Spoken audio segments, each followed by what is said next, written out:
बिस्मिल्लाहिर्रहमानिर्रहीम। मेरा नाम डॉक्टर अम्मार मतलूब है और मैं डिपार्टमेंट ऑफ क्लाइमेट चेंज में बतौर एसोसिएट प्रोफेसर खिदमत सर अंजाम दे रहा हूँ। इस वक्त यहाँ पे हम मूंग बीन के एक फ़ील्ड में मौजूद हैं।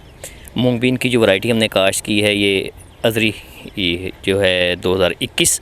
और यहाँ पे इसको जो तरीका काश्त है उसमें हमने थोड़ी सी तब्दीली की है कि जो agriculture mechanization research institute Multan में वाक़या है, उन्होंने गंदम के लिए एक प्लांटर बनाया था जिसको वीट बेड प्लांटर भी कहते हैं, बेड फरो प्लांटर। तो हमने उस प्लांटर को यूज़ करते हुए जो गंदम की 4 लाइनें लगाता है, हमने उसकी सेंटर वाली जो 2 रोज़ थी उनको बंद करके यहाँ पे एक बेड पे मूंग बीन की 2 लाइनें हमारे पास यहाँ पे हमने सो की, और उसका बड़ा अच्छा क्रॉप स्टैंड और जो यील्ड पर्सपेक्टिव में अगर देखें तो बहुत अच्छी फ्रूटिंग जो है वो हमें मिल रही है। इसको हमने जो पीक आप कह लें कि समर पीरियड था जून 10, उसको हमने काश्त किया था, और आज तकरीबन हम 75 से 80 दिन के फसल के पास हम यहाँ पे मौजूद हैं।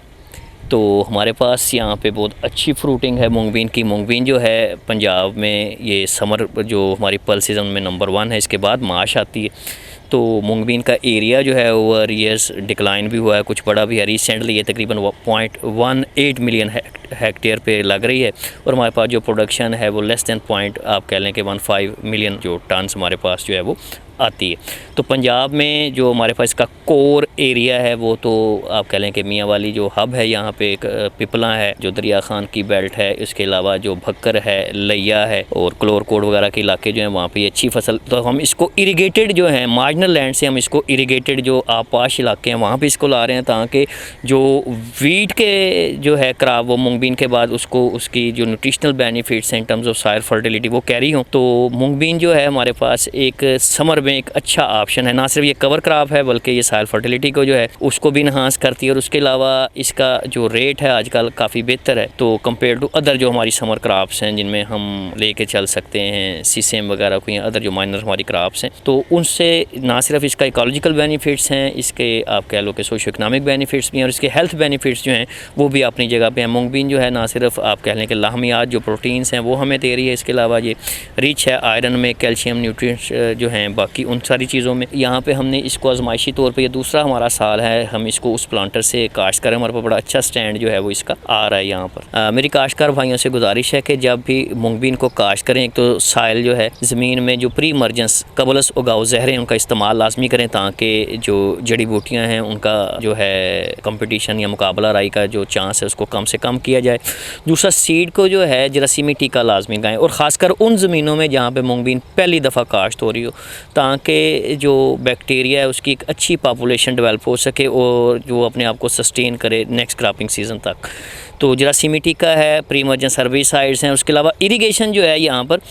तो यहाँ पे इरिगेशन जो है हमने इसको तकरीबन 2 से 3 इरिगेशंस जो हैं वो दी हैं, और उसमें जो सेंसिटिव पीरियड है वो खासकर जो फ्लावरिंग ऑनवर्ड है, जहाँ पे फ्लावरिंग है प्लस आप कह लें कि सीड बन रहा है, तो वहाँ पे पानी की कमी इसको ना आने दें। इंसेक्टिसाइड जो हैं उनको अगर आप देखते हैं कि यहाँ पे कोई कीड़े वगैरह, खासकर जो जुलाई काश्ता फसल है, जैसे जैसे हम लेट जाते हैं पोस्ट रेनी सीज़न तो एस्पनोला बग वगैरह का अटैक बढ़ता है, तो उसमें अलामात और हमले की सिचुएशन को मद्देनज़र रखते हुए फिर आप जो है वो इंसेक्टिसाइड जो है वो चूज़ जो है वो कर सकते हैं। इंडिटर्मिनेट क्रॉप है, अगर मल्टीपल पिकिंग हो जाए तो ज़्यादा बेनिफिट है, अदरवाइज़ कुछ वैरायटीज़ हमारे पास हैं जिनमें शैटरिंग का एलिमेंट जो है वो बारकैफ जो है वो रहता है। तो बारकैफ पल्सेस जो हैं उनको ना सिर्फ प्रमोट किया जाना चाहिए बल्कि हमारा बतौर जामिया हमारा एक काम ये भी है कि जो मैकेनाइजेशन वाला एलिमेंट है उसको हम जो है वो अलाइन करें, ताकि जो प्रोडक्शन प्रैक्टिस हैं वो ना सिर्फ फैसिलिटेट हों बल्कि उसमें ईज़ भी आए, टाइम, एनर्जी और हमारी जो मॉनेटरी इन्वेस्टमेंट है उनकी सेविंग हो। तो उस सिलसिले में हमने इसके लिए जो पार्टिकुलर प्लांटर यूज़ किया था तो उसका बड़ा अच्छा आउटपुट हमें जो है वो आया, और हम इसको 30 साल इंशाल्लाह दोबारा वैलिडेट करके तो 3 इयर्स जो हमारे पास डेटा होगा उसकी बेस पे हम फिर जो कन्वेंशनल हमारा ड्रिलिंग है या जो मेथड्स हैं उनके मुकाबले में इसमें हम पानी की कितनी सेविंग कर पा रहे हैं, उसके अलावा हमारा जो